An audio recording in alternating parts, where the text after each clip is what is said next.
नमस्कार, राधे राधे सभी को। उम्मीद करता हूँ आप सब सही होंगे और अपनी पढ़ाई अच्छे से कर रहे होंगे। तो आज हम डिस्कस करेंगे फ्लेक्सिबिलिटी के बारे में, लचीलापन, इसके बारे में चर्चा करेंगे। आप इन वीडियोस को इस तरीके से लीजिए जैसे कोई आपका दोस्त है जो वो खुद पढ़ता है, उसे आपसे डिस्कस कर रहा है। तो जो आपका पढ़ा हुआ है, आप अपने स्तर से जब किसी भी टॉपिक को पढ़ेंगे उसमें ये कुछ ऐड ऑन कर सकता है या फिर उसको रिवाइज करा सकता है।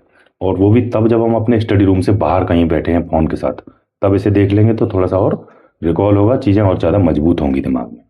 उद्देश्य मेरा ये भी है वीडियो डालने का। तो आज हम बात करेंगे फ्लेक्सिबिलिटी के बारे में। फ्लेक्सिबिलिटी दरअसल जॉइंट्स की एबिलिटी होती है। नॉर्मली हम बात करें तो फ्लेक्सिबिलिटी कैन बी डिफाइंड, इसकी डेफिनेशन पढ़ते हैं। Flexibility can be defined as the ability to execute movement with greater amplitude और range. Greater range of motion ROM, या एम्पलीट्यूड का मतलब अधिकता।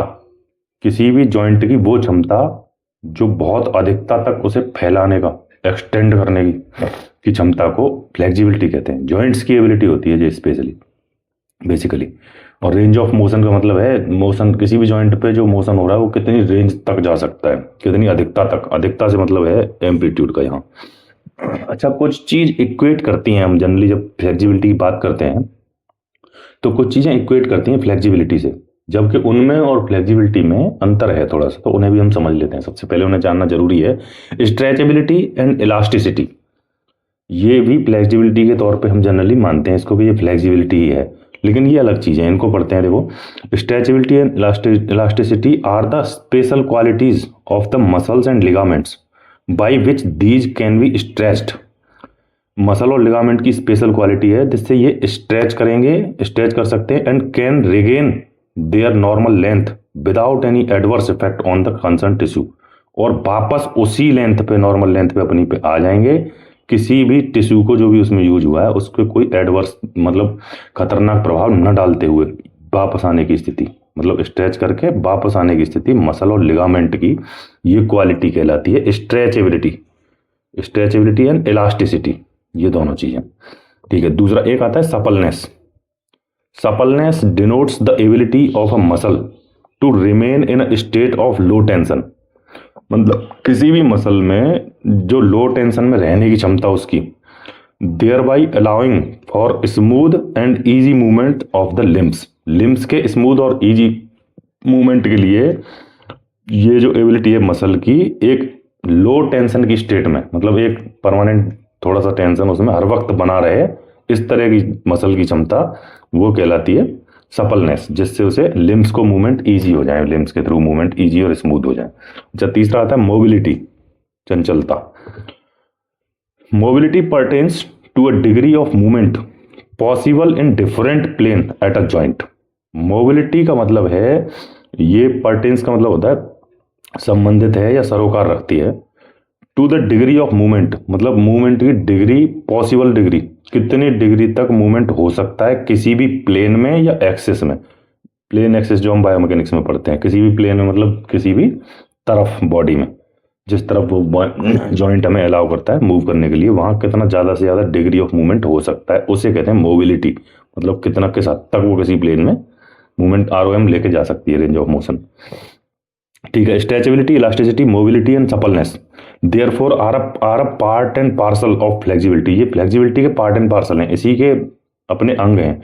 As these represent different capacities which enable the person to execute movement greater amplitude. ये enable करते हैं एक आदमी को ग्रेटर एम्पलीट्यूड से मूवमेंट करने के लिए, मतलब फ्लेक्सिबिलिटी को असिस्ट करती हैं। ये चीजें फ्लेक्सिबिलिटी की ही पार्ट हैं।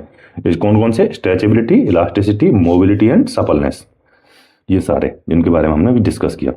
अब देखते हैं importance of flexibility. It is necessary प्रीरिक्विसाइट for maximum development of movement force and speed. Movement force के डेवलपमेंट के लिए और स्पीड के डेवलपमेंट के लिए ये बहुत जरूरी है। फ्लेक्सिबिलिटी अगर अच्छी होगी तो मूवमेंट फोर्स अच्छी हो जाएगी और स्पीड भी अच्छी हो सकती है। Greater range of movement enable the muscle to develop more force and speed. जब अच्छा रेंज ऑफ मोशन होगा, रेंज ऑफ मूवमेंट होगा किसी भी मसल में, तो वो फिर उतनी ही ज्यादा फोर्स डेवलप कर सकती है और स्पीड अच्छी डेवलप कर सकती है। तो ये उसके लिए बहुत जरूरी है, इसलिए जरूरी है फ्लेक्सिबिलिटी। इंपॉर्टेंस पढ़ रहे हैं ना हम इसकी। अच्छा, flexibility allows movement with minimum of muscle tension. कम से कम मसल टेंशन से हमें मूवमेंट अलाउ करती है फ्लेक्सिबिलिटी। एंड इंटरनल रेसिस्टेंस, बहुत कम इंटरनल आंतरिक प्रतिरोध भी कम रहता है अगर फ्लेक्सिबिलिटी अच्छी होगी तो।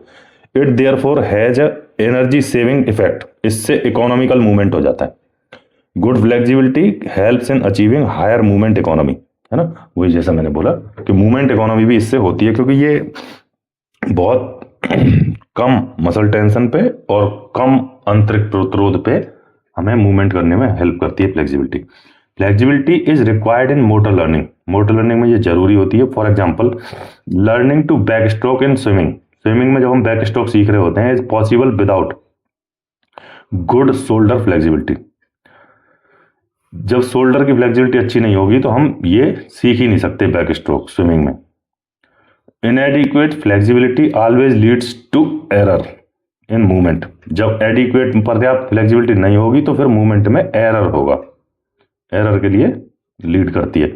Execution and in order to remove their error flexibility has to be improved, इस और एरर को रिमूव करने के लिए फ्लेक्सिबिलिटी अच्छी होनी चाहिए। Because of it effect on technique, ये टेक्निक पे भी इफेक्ट डालती है। Flexibility also assumed importance for tactical skills, tactical skills पे भी इसका प्रभाव है। हम इसे दोबारा देखते हैं एक बार।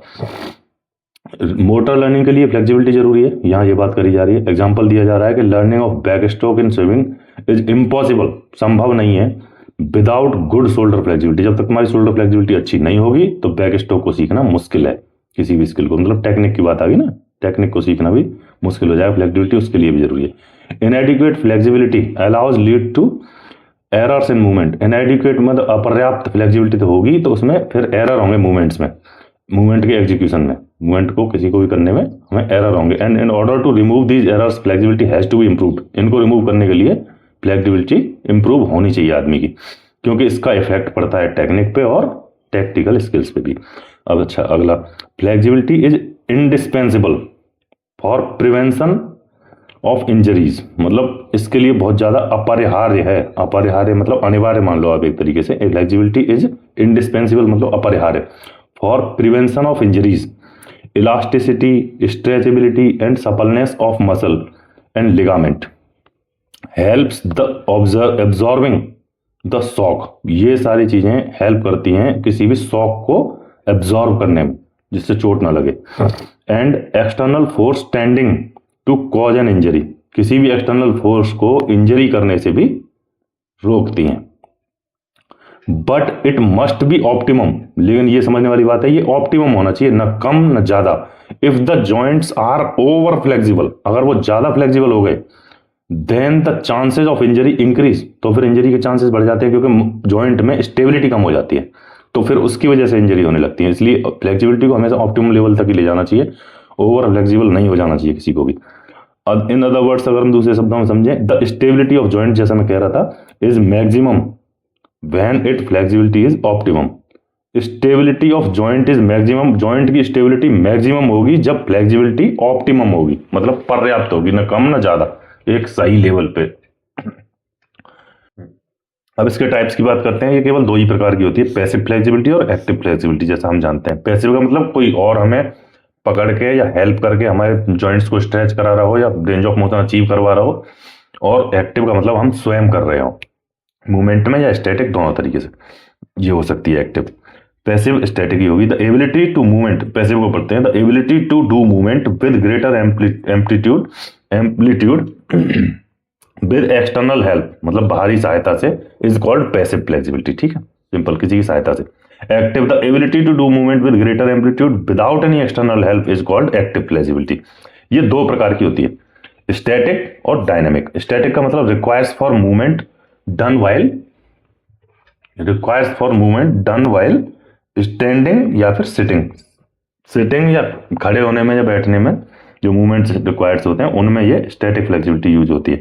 और डायनेमिक का मतलब है requires while moving. Dynamic flexibility हमें तब चाहिए जब हम मूवमेंट में होते हैं। अच्छा, इनको ऐसे भी डिफाइन किया जाता है, जनरल फ्लेक्सिबिलिटी और स्पेशल। जनरल और स्पेशल का मतलब यह है कि एक तो कॉमन जो डे टू डे लाइफ में आदमी को चाहिए नॉर्मल फ्लेक्सिबिलिटी वो, और एक स्पेशल वो किसी भी स्पोर्ट्स के हिसाब से या फिर उसके वर्किंग प्रोफाइल के हिसाब से, उसे उस प्रोफाइल में किस तरह के स्पोर्ट्स में वो पार्टिसिपेट करता है या फिर वो कौन से खेल का खिलाड़ी है, उसके अकॉर्डिंग जो फ्लेक्सिबिलिटी उसे चाहिए पर्टिकुलर लिम्स एंड जॉइंट्स में, तो वो उसे यहाँ होनी चाहिए, उसको स्पेशल फ्लेक्सिबिलिटी बोलते हैं। और जनरल का मतलब जनरल, जो सब में होनी चाहिए एक ऑप्टिमम लेवल तक।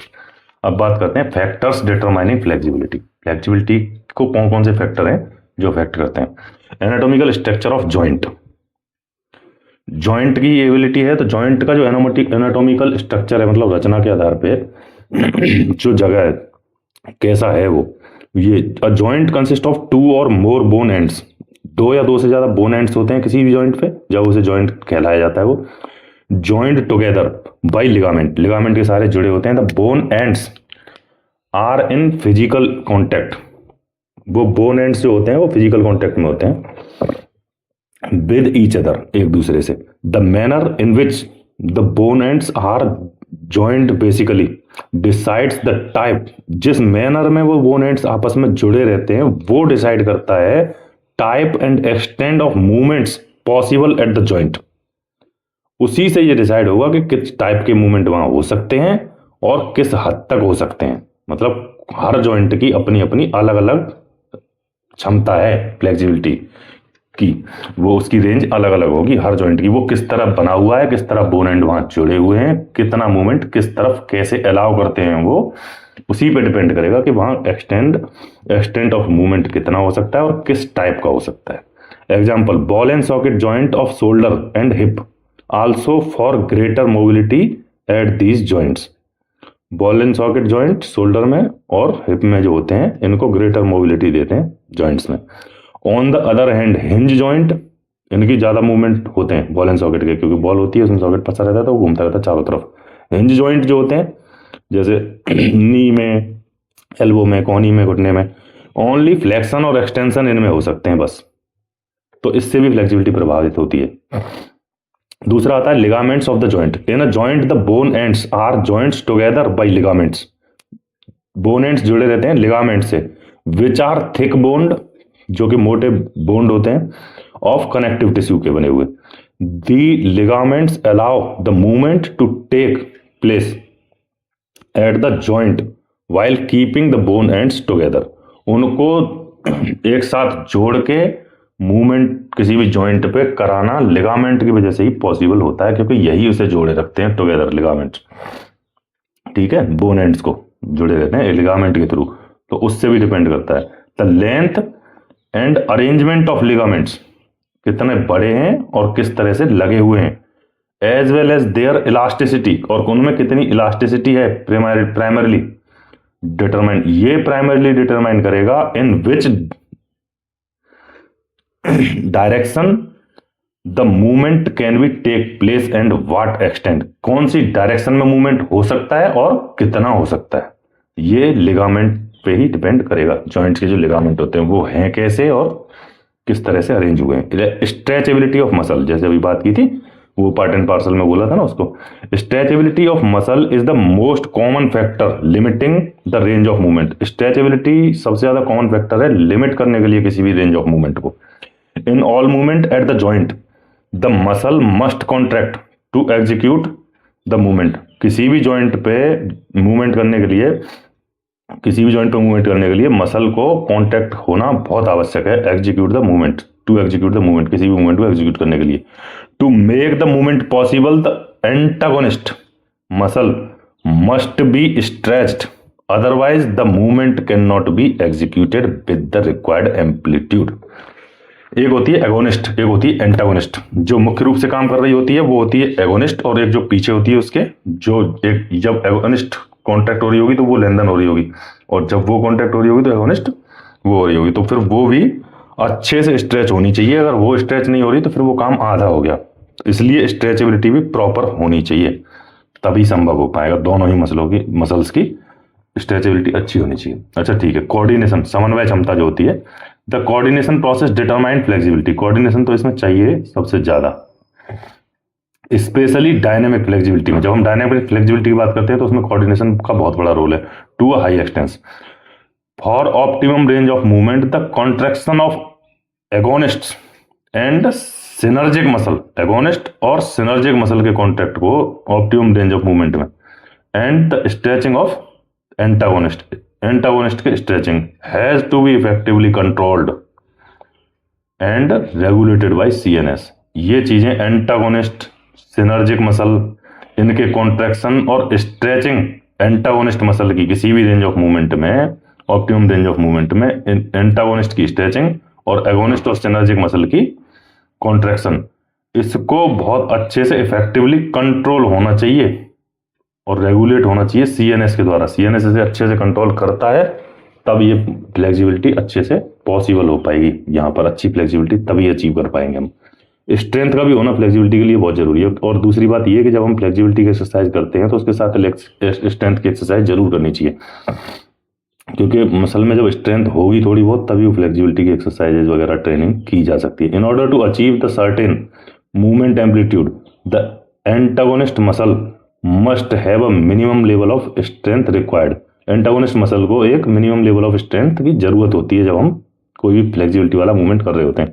इन several gymnast exercises as well as in sprint running, gymnastic exercise बहुत सारी और sprint running, the leg and knee can not be lifted to a required height और angle if the abdominal and iliopsoas muscle are weak. अगर abdominal muscle weak हैं और इलियोपोजोस week हैं तो फिर पैर उठ ही नहीं पाता बहुत सारी रनिंग एक्सरसाइज में और जिम्नास्टिक मूवमेंट में। ये इसका उदाहरण है। ये अगर स्ट्रेंथ प्रॉपर उन जगहों पर नहीं होगी, कोर मसल्स हमारे अच्छे नहीं होंगे तो बहुत सारे मूवमेंट रुक जाएंगे, चाहे फ्लेक्सिबिलिटी तुम्हारे जॉइंट में कितनी भी हो। लेकिन जो मसल एंटागोनिस्ट वहाँ काम कर रही है उसमें एक प्रॉपर स्ट्रेंथ होना भी बहुत जरूरी है, वो अलाउ करती है फ्लेक्सिबिलिटी को। अच्छा, इंप्रूवमेंट ऑफ फ्लेक्सिबिलिटी, इसके मेथड देखते हैं किस किस से फ्लेक्सिबिलिटी इंप्रूव होती है। For the improvement of flexibility stretching exercise are used. Stretching करते हैं हम normally. These exercise can be done according to these the following three methods। तीन मेथड हैं। बैलिस्टिक मेथड मतलब विद स्विंग हैंड्स मूवमेंट के साथ, this is perhaps the oldest movement method है, सबसे पुराना मेथड है। और doing stretching exercise, in this method a joint is stretched rhythmically to its maximum range. Rhythm में मैक्सिमम रेंज तक इसको फ्लेक्सिबिलिटी को यूज किया जाता है, मतलब क्या बोलते हैं, स्ट्रेच किया जाता है जॉइंट को। The stretching movement is done with a swing hands, the same ballistic, the name ballistic method। Ballistic method तब बोलते हैं जब स्ट्रेचिंग का मूवमेंट स्विंग हैंड्स मूवमेंट में हो रहा हो, मतलब जैसे मूवमेंट के साथ झूलने के तरीके से, एक तरीके से। सबसे पुराना है और सबसे ज्यादा खतरनाक भी है, इसमें इंजरी के चांसेस सबसे ज्यादा रहते हैं, इसीलिए इसके बाद इसको अपडेट किया गया और मेथड आए। Slow stretch and hold method, जैसे इसके नाम से पता चल रहा है, स्लो स्ट्रेच करेंगे और फिर होल्ड करेंगे। In this method joint is slowly stretch to a maximum limit, maximum limit तक स्ट्रेच करेंगे and it held there for few seconds, और उसे वहां रोकेंगे फ्यू सेकंड, कुछ सेकंड्स के लिए। Returning to the original position, ठीक है, ओरिजिनल पोजीशन में आने से पहले उसे वहां रोकेंगे, मैक्सिमम लिमिट तक स्ट्रेच करेंगे और फिर वहां रोकेंगे कुछ सेकंड्स के लिए। For best effect the joint must be held in state of maximum stretch. अच्छे प्रभाव के लिए एक मैक्सिमम स्ट्रेच की स्थिति में जॉइंट को रुकना चाहिए, 3 से 8 सेकंड रोकना चाहिए स्ट्रेचिंग पोजीशन में। Longer duration do not increase the effect, इससे ज्यादा रोकोगे तो इंक्रीजमेंट के चांसेस कम हो जाएंगे। तीसरा और सबसे एडवांस मेथड ये है इसका, post isometric stretch. This is the most recent और new method of improving flexibility. सबसे नया मेथड है ये जो एडवांस है। This method is based on the principle of proprioceptive neuromuscular facilitation, PNF भी बोल देते हैं इसको, पीएनएफ मेथड भी बोलते हैं इसको, और यही है पोस्ट आइसोमेट्रिक स्ट्रेच मेथड, इसको पीएनएफ भी बोलते हैं। ये सवाल आता है कभी कभी कि कौन सा मेथड है फ्लेक्सिबिलिटी का जो सबसे ज्यादा एडवांस है, उसमें दे देते हैं ये नाम, proprioceptive neuromuscular facilitation. According to this principle, इस प्रिंसिपल के अनुसार, if the muscle is contracted maximally, अगर मसल को मैक्सिमली कॉन्ट्रैक्ट किया जा रहा है for a few second, then after the contraction it remains for a few seconds, और उसके बाद कॉन्ट्रैक्शन में रखी जा रही है कुछ सेकंड के लिए, in a state in which it gives very low resistance, और फिर उसको रखा जा रहा है वेरी लो रेसिस्टेंस पे टू एनी स्ट्रेच स्टिमुलस, ठीक है। ये होता है।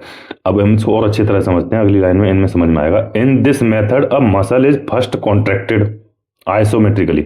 पहले आइसोमेट्रिकली कॉन्ट्रैक्ट की जाएगी मसल 6 से 7 सेकंड तक आइसोमेट्रिक कॉन्ट्रैक्शन दिया जाएगा उस मसल को।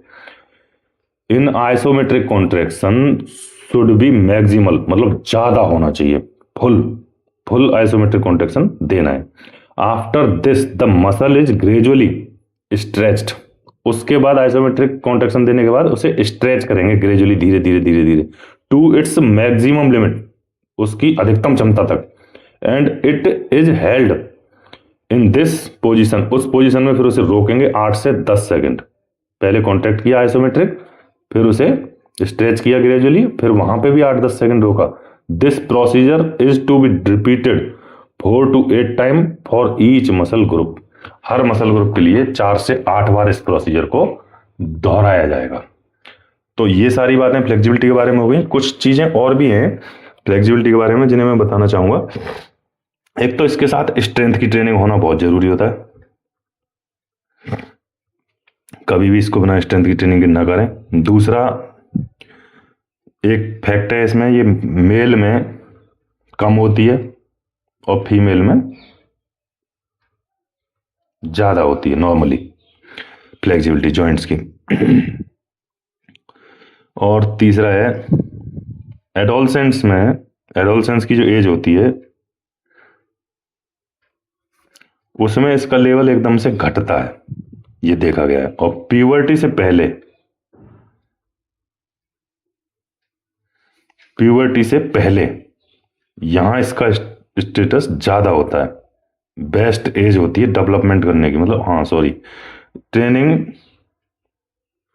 बेस्ट पॉसिबल है,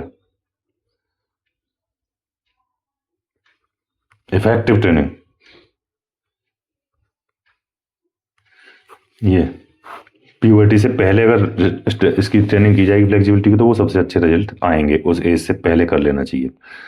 अच्छा ठीक है, दूसरी चीज कूल डाउन में और वार्म अप में, वार्म अप और कूल डाउन दोनों में इसका उपयोग करना चाहिए स्ट्रेचिंग का। हम नॉर्मली एक्सरसाइज कर लेते हैं, स्ट्रेचिंग प्रॉपर नहीं करते और इसीलिए हमें इंजरी होती है। इंजरीज को अवॉइड करने के लिए ये करना चाहिए। तो धन्यवाद, आज के लिए इतना ही, बहुत बहुत धन्यवाद। आते रहें, देखते रहें, बात करते रहें। ये सोचिए कि मैं केवल बात कर रहा हूँ, आपका एक दोस्त हूँ, मैंने जो पढ़ा है उसके सिलसिले में आपसे डिस्कस कर रहा हूँ किसी भी टॉपिक पे। धन्यवाद, राधे राधे।